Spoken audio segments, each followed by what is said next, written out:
band's been out to the club having a little ball tonight.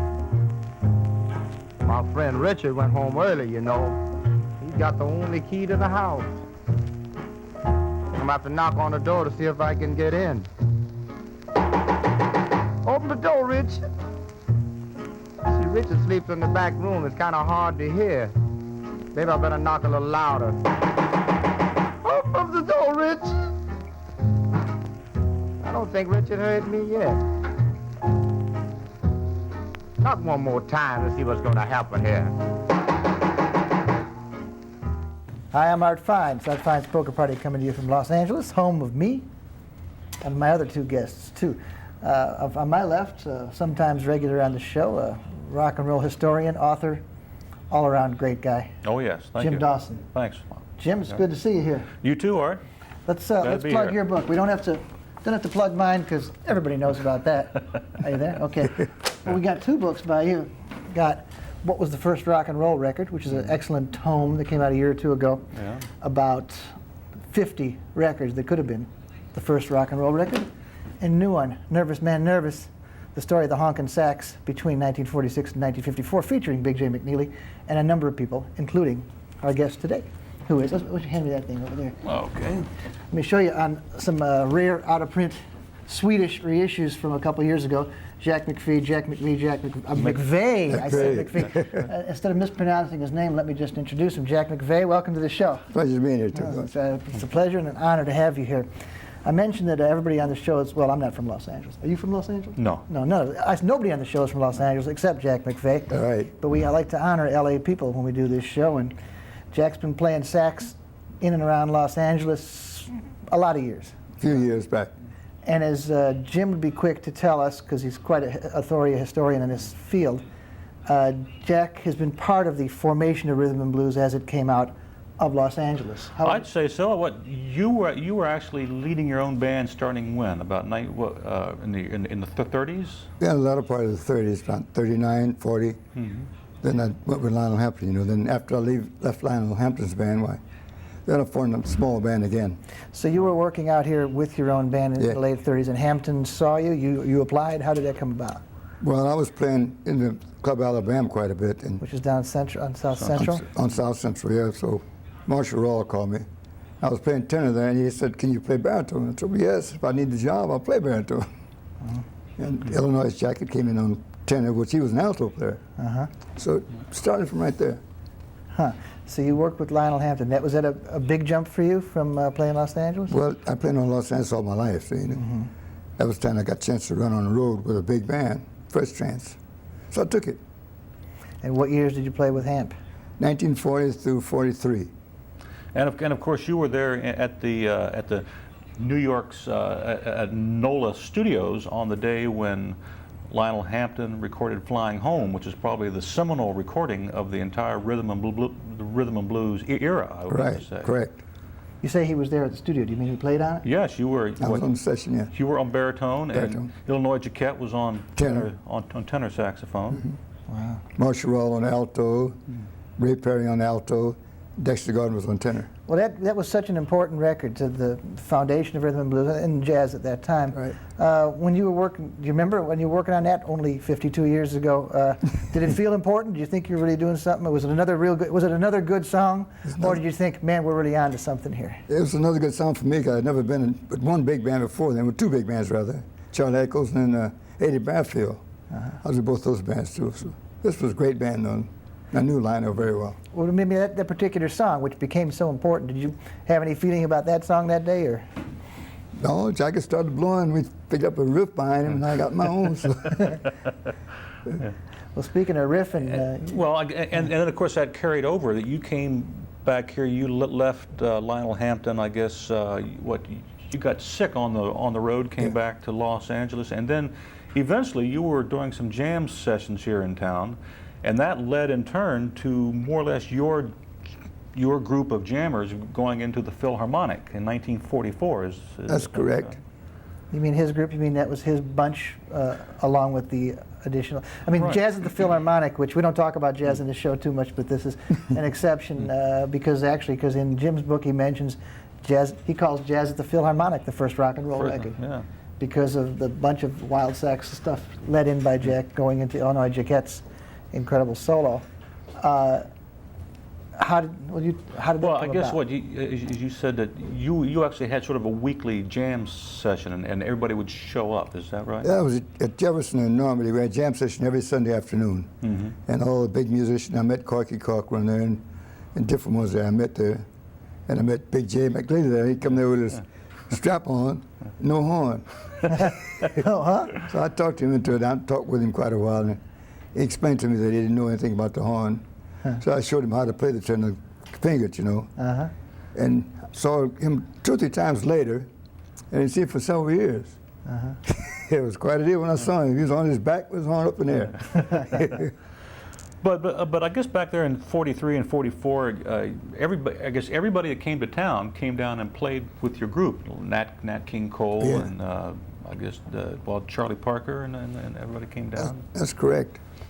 I had a lot of things with Slim Gaylord, you know, and I got called up to make this great record of Slim's Jam. We're going to hear that a little later. Yeah, well, I got called up to play that. It was quite a deal for me. Charlie Parker and Dizzy Gillespie and me. Yeah. Where were you playing at Jefferson and Normandy? I was working in San Diego. No, the Jefferson and Normandy jam session. That was in Los Angeles. What club? Was that a club? Or? No, it was just a ballroom up there. We used to meet every Sunday there. Guys would sit in and just jam and start jamming. And then, of course, it moved downtown. I guess Norman Agrand's got hold of it more or less, and then he took it into the Philharmonic in the summer of '44. Was that true? They was having jam sessions at the 33 Club on 8th and 331 8th Street, and Nat King Cole was working there with his trio, and Barney Bigard called me to come down to jam with him. So I went down there, stayed 10 or 12 weeks, and it went into 12 or 21 or 22 weeks. And some guy, Norman Granz came in, and the guy talked to me. They put in the show in the Philharmonic Auditorium. So we went in, and it turned out to be a big hit. Oh, yeah. Certainly an important record. It was an important deal. How many people did the Philharmonic hold, do you recall? I don't recall that, no. Was it just looking at it, do you think it was like 1,000, 2? Oh, it was several thousand people. It was a large place. Well, how about the feeling of that? I was asking you about the feeling of flying home. How about playing your regular jam session, suddenly that day playing it at the Philharmonic? Did it have any kind of electricity? Did it have any feeling like something important was going down? Well, all the guys standing around was important. Yeah. So Nat Cole on piano, we had Ray Callen on bass, Johnny Miller on bass, and Les Paul on guitar. Shorty Chirac was on trumpet, and Les Paul was on guitar, you know, Lee Young on drums. We had quite a session that day. Illinois Jacket and I started the session off with him. Uh-huh. And of course, the great recording that came out of that blues. Now, how did that actually start? I think you said once that it was just sort of a jam. Somebody just said, "Let's play this," and in fact, you started it off. You actually started the song. I played the first session on it, yes. Was that something that you had played with them before, or was it just something that kind of came into your head? Or it's a jam session. You come to you as one of the guys that push out. You're the next, and go right to the microphone. You do your number.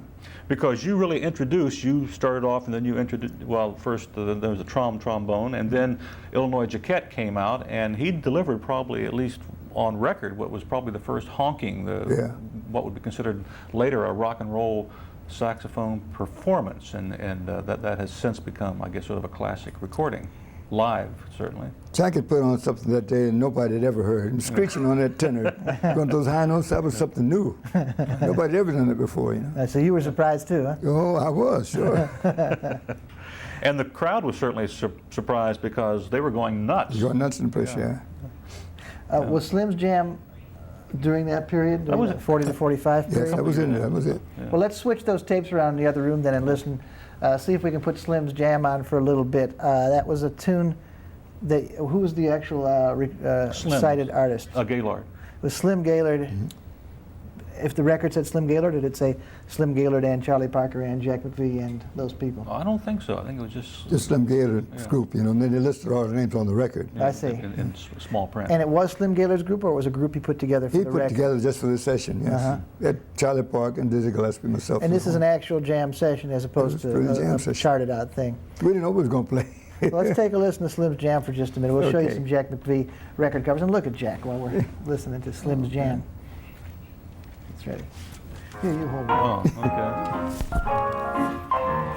Here's Dodo, piano, and Tiny on the bass. Look like we'll have a fine jam session here. And here comes Zooty in the door with his brushes. What's he know, Papa? Look at this cat here. Here's a suitcase there. That's Kelly. You can beat on that one. Open up the door, Richard. Well, look here. Well, here's Jack McVey and his tenor. Yes, indeed. Well, say, Gates, how about blowing some, man? Got the next call. All right, that's great. Then take it. You got it.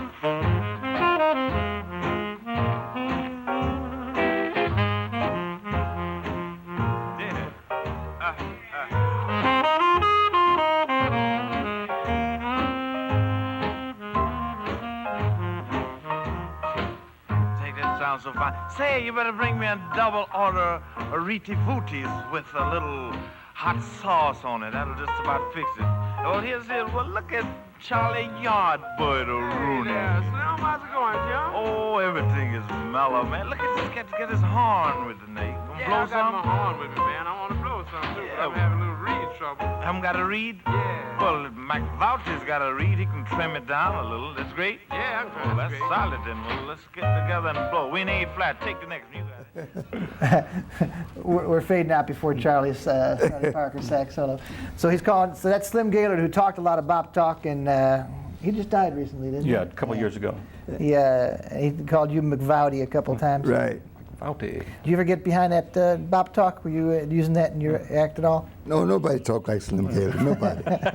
He told some words you never heard before. And it was also funny how I guess Charlie Parker arrived. He didn't have any reeds. Not a reed. No reeds at all. I took my tenor reed, cut it all up, and played it. You should have heard that. Best one I've heard in my life. Well, what was Charlie doing in those days? Bouncing around from band to band, or did he have his own operation then? He was bouncing around. I was called up from San Diego to play the session with me. Uh-huh. Yeah, Slim called me up down and asked me, could I come up and play it? So I did. Well, where was everybody based? How many musicians that were very formative jazz musicians of those years? A lot of them were based in L.A., weren't they? Out of Los Angeles, and we got called different places, you know. So who were some of the names that you were constantly interacting with in the 40s? Like, was Parker based here? Well, he's in New York, wasn't Well, no, yeah. He came out here a couple times, but Yeah. he didn't stay that time. he? But even Louis Jordan was based here by then, wasn't he? Yeah, just about the time he was. In fact, I think Louis Jordan took a couple songs that you had recorded for Black and White, which Yeah. was a label here, and then he sort of took them away from you to some extent. Well, he had a bigger company than I was in. What That's what he songs was. are those, Jim? Inflation Blues and Don't Let the Sun Catch You Crying. Right. Those were your songs, That's mine. and then of course he came in and covered you, and he was on Decca, so he got all the sales. Well, they were Jack McVey compositions. No, but you had introduced. I they were- introduced the tunes, yeah. that's what it was. It's funny, the first place I ever heard Don't Let the Sun Catch You Crying was Ray Charles. And we did before Ray Charles. Yeah, you did. And you actually formed the All Stars, which was I guess was probably one of the very first what we would now call rhythm and blues groups. Was it Yeah. about 1945 or so? 44, 45, somewhere down in there, yes. How many other groups were there at that time out here who were doing more or less what you were doing, who had stripped everything down to just a small group of people? And all the groups in Los Angeles was doing that type of music. It was rhythm and blues strictly, you know. Mm-hmm. Like the jazz they're doing nowadays is altogether different, but we had rhythm and blues all through the 40s. So that was Roy Milton Roy Milton, Milton, Liggins, I guess. Joe Liggins. Joe Liggins. Well, there's quite a lot of groups around Los Angeles. Uh-huh. Edith Turnham had a group that came out of Seattle and lounged around in Los Angeles. They stayed here. They had a good group too.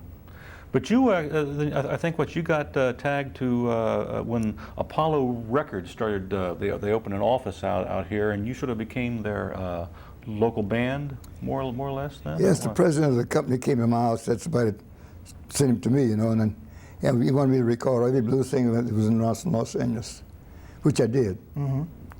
I called everybody I could think of then, you know. I can't think of them now, but I did then. Well, you worked with Wynonie Harris on a couple of Wynonie, records yeah. on Apollo. All different records, they all come out on different labels. And Big Joe Turner, of course, you were. Yeah, all this number. really? Wynonie Harris.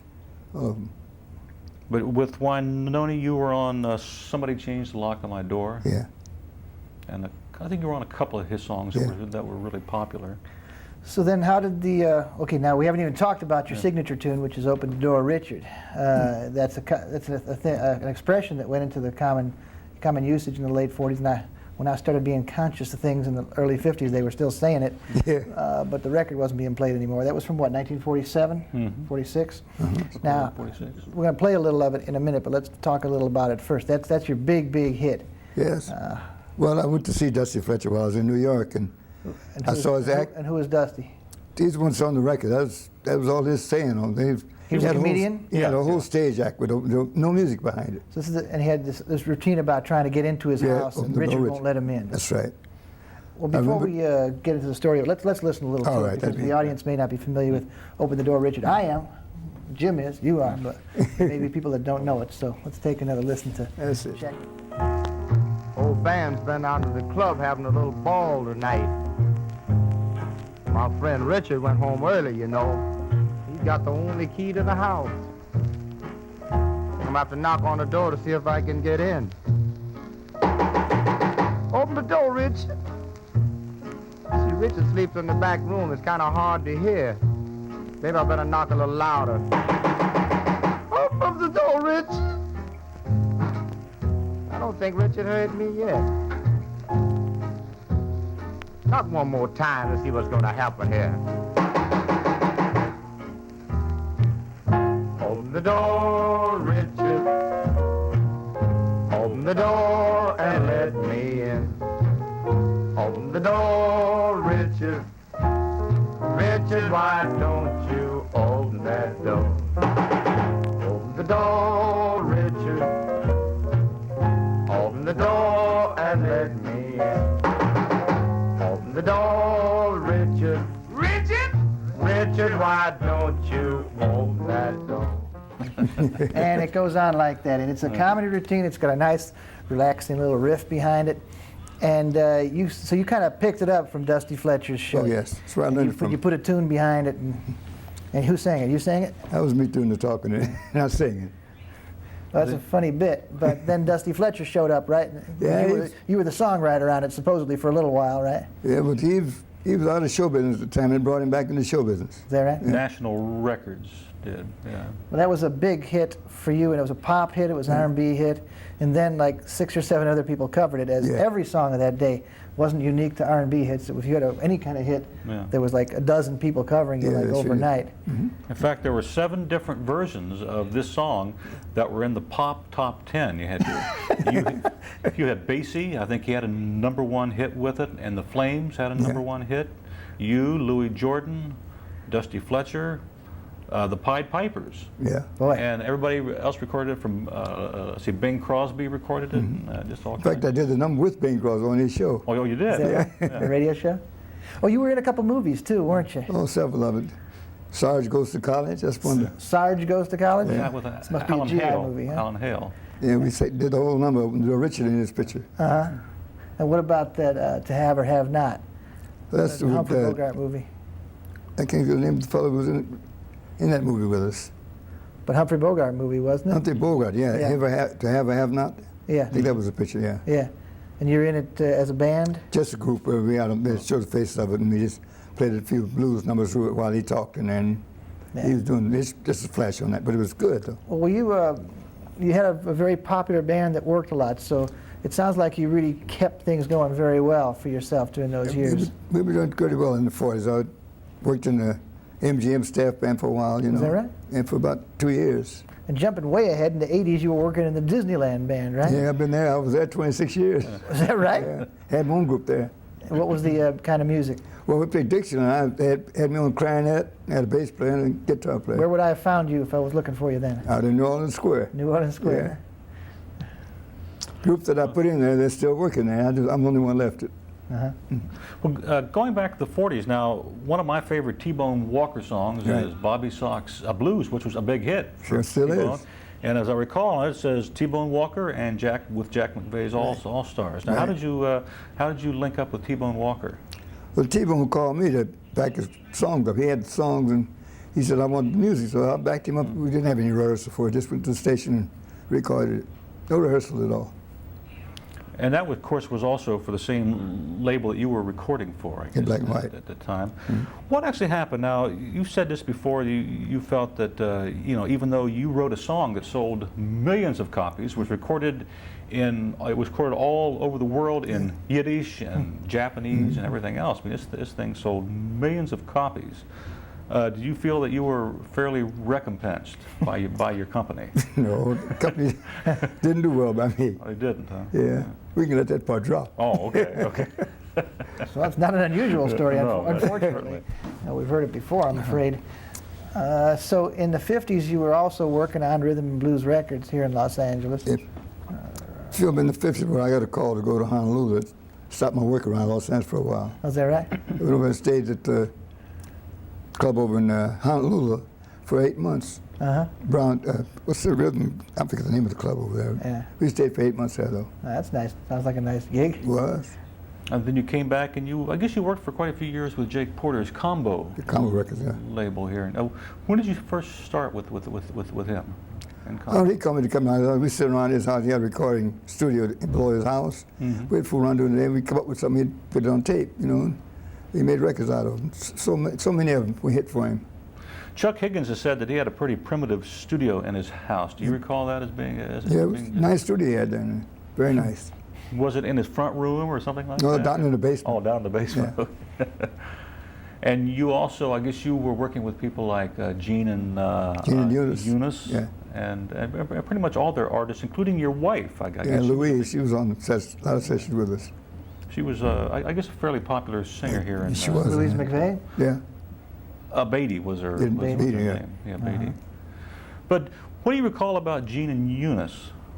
Because you were on Kokomo with them. And Well, they need some background, and we filled up into anybody's background. So we got behind them and put some stuff behind them. It was a hit record for Jake. oh, yeah, it sure was. Well, did you continue doing, well, that label Combo didn't last forever, and you continued to do band work around Los Angeles when were you like a union guy who they'd call out for a session? Well, Jake would call us, himself, and come on out of the studio. I got something going, We'd try anything. Well, you mentioned that the Disneyland gig was 26 years, so when did you get there, like 1961 or something? 66. 66? And I left there in 92. Wow. Latter part of 92, yeah. And was that pretty much it from that period on? You just pretty much... Well, I had a little layoff right in between that. Between 61 and 65, I was kind of off doing side work, little small things. But I got this call to go on clarinet, which I didn't play, but I fooled around with the clarinet and made the job. Who actually hired you? Herman Mitchell, a guitar player, couldn't find a clarinet player in Los Angeles, so he asked me to go, and I told him I don't know nothing about the clarinet, so he said, "Play it anyhow." So I learned a little bit going in his car, learned 3 songs in his car, going to Disneyland. And made the job. But now, did you ever play for the man himself, Disney? The first year I went there in August of 1966. Walt died in December the same year. But did you ever have a chance to meet him, or do? Yeah, he'd come out to the dressing room, listen to me talk. Oh, he did. Huh? And he came out in front of hers, and he said, "That's what I want." We're talking about Jack's music in terms of rhythm and blues, and we hear the kind of nice loping things that are done with the Slim Jam and Open the Door Richard are both kind of the same tempo. Now, you've seen kids like Big J McNeely on their back, blowing their brains out and going crazy. Were you a little older than him around that period? I mean, you weren't personally you were playing sax, but and you were playing all over the place in all kinds of situations, but you weren't particularly getting crazy, right, on your own, and on those recordings and stuff like that. I mean, you were playing real good. Well, I knew the music because I had a teacher when I first started, and then when Big J come up, I didn't like to see him not know what he's doing on the horn. He wanted to play tenor. And I showed him how to put his hand on the tenor. I told him to go get a teacher, which he didn't do. But every Sunday afternoon, he would show up. And I taught him every week he'd come and I'd teach him a little bit more. So I didn't see Jay for a long time after that. He was on his back last time I saw him. Yeah, last time I saw him he was too, and that was a couple weeks ago. What was the Club Alabama like back in the 30s? We keep hearing that was a place where if you were hip, that's where you wanted to head for at night, was the old Club Alabama down there. I went into Club Alabama in 1932. I left my father's band in that year and had my father stop playing. He played banjo, but Dootsy Williams called me to play tenor in his band. Dootsy Williams, the founder of Dutone Records. Dutone Records, that yeah. had Earth Angel and stuff. So my father took me down to the music store and bought me a tenor. $2 a week I paid for it. So I started playing tenor in Alabama with Dootsy Williams' band. What kind of clientele would show up? I mean, was that a club that jumped pretty much every night, or were there just certain nights of the week? That No, we worked 7 nights a week there, you know, playing dance music. Then we had a show, 2 shows a night there, but it was mainly dance music. Was it a mixed crowd? Was it a black crowd? Yeah. A white crowd? Yeah. And I've also heard that a lot of celebrities would kind of come They down sure and would, hang out. A lot of every week, Hollywood yeah. people. Who were some of the stars or whatnot that used to Well, see? best star I would know to come down on the Avenue, he hung around us quite a bit, John Garfield. Yeah. He was there every week. Yeah. He'd come in an old Buick full of girls. But he showed up every week and had a ball with him. Yeah. So he died pretty young, but I guess he had fun on the way out. yeah, I guess. yeah. He stayed around for 6 or 7 years doing that. Is that right? Yeah. And Mae West, I Yeah, understand she came there too. Used to come down there. And some of the cowboy stars, I understand, used to hang out. Oh, I can't think of offhand. Red Berry, maybe. Yeah. I'm not sure, but I knew a lot of them, but I don't remember the names. Since you've retired out of Disneyland, you're just taking it easy right now? Well, those time off took me all out of it. I had to come out. Arthritis got me off the job. Oh, is that right? Yeah. Ah, that's too bad. Well, it was time for me to quit. I'd been in the music business since 1927. Well, how many? Well, Jim, you're the big authority on statistics and things. How many Jack McVey records do you think there are? We got 3 albums worth right here coming out of the Swedish label. For Combo, you recorded a few. I think you were on just about everything that came out of Combo, with the exception of like the Chuck Higgins things. Yeah. And for Black and White, I know you recorded about at least 20, 30 singles Yeah, a lot of things. for them. And But nothing that's particularly in print right now, right? I mean, no, it's well, it seems to me like that 40s period has really been overlooked. Yeah. And with the exception of a couple albums over in Europe, nobody has really paid much attention to that the early R&B. and not much is on major labels either, because that's the guys who are really exhuming their archives right now. yeah. So they have to make an effort, which isn't always being made. That's true, yeah. Which is too bad, because there's a lot of great Jack McVey music out there to listen to. But they're still around. If you go to certain shops, you can. I mean, these Swedish albums are still out there. Yeah, we mentioned this. Yeah, we mentioned that this is a great label out of the 70s and 80s. Jukebox Lil and Route 66. These guys put out some terrific albums, but you can't find them. We can talk the hell out of them right now because you really can't buy them anywhere. They were imports from Sweden. They were. Did he pay you? He paid you a little money, didn't you? Yeah, he gave me a little check every now and then, and it was all right. He kind of bypassed the record label and just gave the money right to you, which is kind of the opposite of what the record labels did, isn't it? Well, it didn't make any difference to me. One thing was as good as the other, but you know, keep working. And I know that Capitol ended up picking up all the T-Bone Walker stuff Yeah, he did later on, from Black and White. But do you know whatever happened to all of your recordings? If they were bought up by a company or anything? I don't know. I didn't find out what happened to him. I tried, but I couldn't find out what happened to him. Well, I'm sure they'll be kicking around soon. Okay, I want to thank Jim Dawson for coming sitting in with us, and I certainly want to thank Jack McVey. It's been a real honor having you here. Quite a pleasure. It's been quite a pleasure being here We'll be today. seeing more of you in the future. Let's take a listen to Slim's Jam on the way out. And, Good. And thank you very much for being here. Thanks for watching. Art Fein, signing off.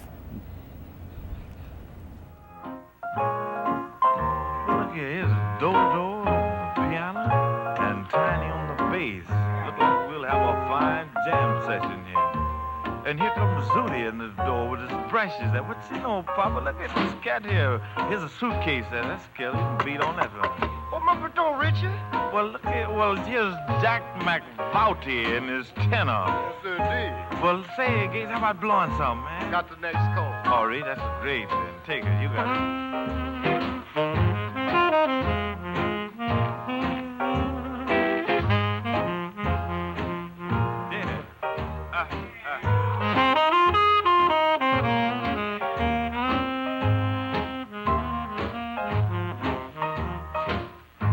Sounds so fine. Say, you better bring me a double order of Riti Footies with a little hot sauce on it. That'll just about fix it. Oh, here's it. Well, look at Charlie Yardbird Rooney. Yeah, Slim, how's it going, Jim? Oh, everything is mellow, man. Look at this cat to get his horn with the neck. Gonna blow I got some? my horn with me, man. I want to blow know something too, but I'm having a little reed trouble. Haven't got a reed? Yeah. Well, McVoucher's got a reed. He can trim it down a little. That's great. Yeah, Well, that's great. solid then. Well, let's get together and blow. We in A flat. Take the next one. You got it. Okay. All right.